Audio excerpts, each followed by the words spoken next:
इस तरह के नेशनल हाईवे रोड पूरे देश में 745 नेशनल हाईवे रोड जाना है और इस नेशनल हाईवे रोड के नाम मिले हैं ग्रीन कॉरिडोर। और ये जो ग्रीन कॉरिडोर है ये सिर्फ खेती वाला क्षेत्र से ही लेकर जाएगा और इस ग्रीन कॉरिडोर के दोनों साइड 1-1 किलोमीटर किसान की जमीन आगे चल के अधिग्रहण करना है। तो सवाल है कि इतना बड़ा जमीन अधिग्रहण करने की जरूरत है क्या? अभी जो तोहिम के क्षेत्र से होकर जो गुजरना है ये बनारस से कोलकाता 8 लाइन, जबकि जीटी रोड ऑलरेडी वहां के लिए है, बावजूद भी ये दोबारा इस तरह के रोड पे का जरूरत है? तो धोनी की एक बात समझ में आ जाना चाहिए, किसान आंदोलन के बाद 3 कृषि बिल के वापस लिए के बाद अभी केंद्र सरकार पूरे देश में कृषि वाला क्षेत्र में वो जो सैलो वाला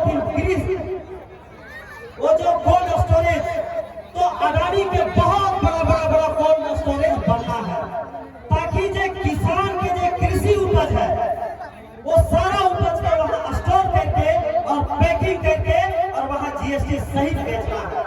मतलब कि कृषि आम उपज के जो चीज है ओकर पर आप एक ही के ये मानना है कि एक से राजस्व कम वसूली होगा। तो अब हमनी के थाली में ये पूंजीपतियों के पहरा होना है और ओकरे लिए इस तरह के पूरे देश में 750 ये रोड नेशनल हाईवे के बात है और इस रोड में 40,000 टन के ट्रक स्टॉप वाला ट्रेन दौड़ता है, मतलब कि ट्रेन रोड में दौड़ता है, इतना बड़ा गाड़ी चलना है। तो सवाल है कि क्या ये अधिग्रहण की जरूरत है क्या? और अगर अधिग्रहण की जरूरत है ही सरकार से तो आज धोनी के नोटिस आए हो तो 2-3 हजार रुपए डिस्मिल जमीन है। अब मतलब 2-3 हजार रुपए डिस्मिल जमीन सरकार कौन दे देता है? कहाँ 2-3 हजार रुपए डिस्मिल है? मिला है जमीन। जब धोनी अपने ही जमीन के खरीद बिक्री कर दी वो रजिस्ट्री पेपर के देख ले वहां कहाँ रेट लिखा हुआ। कानून ये कह रहा है कि वर्तमान बाजार मूल्य आज के डेट में जो रेट है उससे 4 गुना देना है।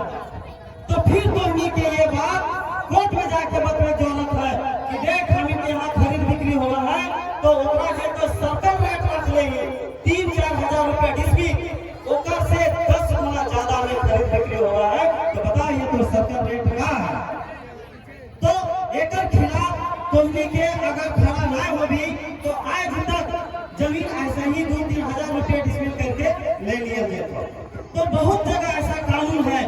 हमारा ये कहना है कि आप तो इस बात का सवाल खड़ा कर कि ये जो नेशनल हाईवे जमीन पहले तो खेती योग्य जमीन से होकर ना गुजरे, क्या कि एक कानून है कि खेती योग्य जमीन में गैर खेती कार्य वाला काम ना करना है। फिर भी अगर बहुत जरूरी है तब तो हमने के ये सवाल खड़ा करना चाहिए। हम इन हर जगह से खड़ा करने लगे रहिए तो इनके भी ये बोलना चाहिए कि ये जो नेशनल हाईवे जमीन जो है उतना जितना जमीन लेते हैं किसान के उसमें टोल प्लाजा गाँव वाला के रहता है।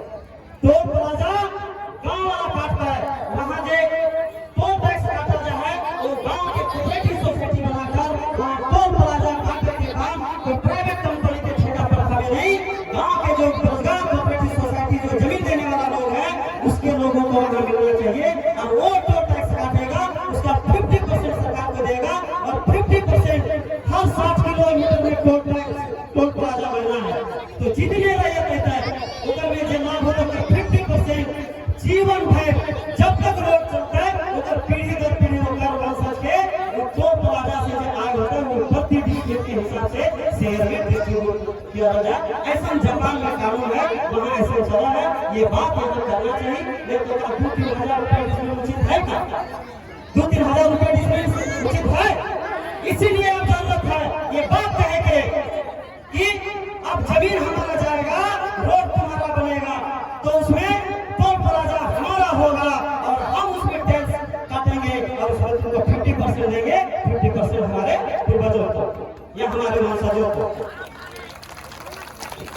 और पूरे जब सड़क में सार्वजनिक काम के लिए वो अपना जमीन दे दे उससे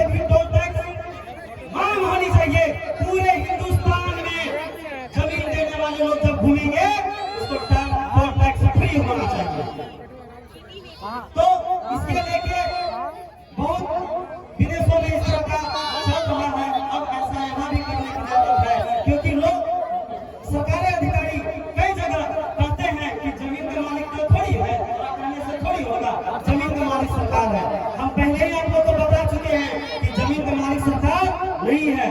हम आर्टिकल से भी बताएं, सारा संविधान के नियमों के तहत आप लोग को बता चुके हैं कि ये जो जमीन है ये भौतिक संसाधन में आता है और इसका मालिक सरकार नहीं है, इसका मालिक आप है। तो ये बात एकदम आप खुलकर कहने की जरूरत है कि ये जो टोल टैक्स आपका होगा, और अब जब भी योजनाएं लगेगी उसमें सीधे हिस्सेदारी की बात होनी चाहिए। योजना बनाने से लेकर योजना को लागू करने तक हर चरण में अब जनता की सीधे भागीदारी होगी। ये लोकतंत्र है, इस लोकतंत्र में लोक मालिक होता है, तंत्र नहीं। इसीलिए आप मालिक हैं इस जमीन मालिक के लेके आप लोग इस लड़ाई को, आवाज को बुलंद कीजिए।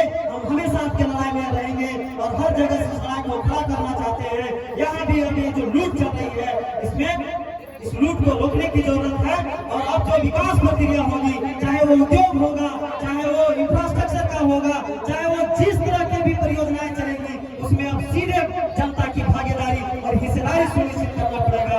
नहीं तो हमारे लोग कभी लाभान्वित नहीं होंगे। आज से आजादी के बाद अभी तक का इतिहास आपके सामने है कि हम लोग आज से भटक गए हैं। इतनी बात बोलकर मैं अपनी बात को पूर्ण करना चाहता हूँ। सभी को वाट जोहार। जुगे जुगे भवश्य ग्लानिर्भवति।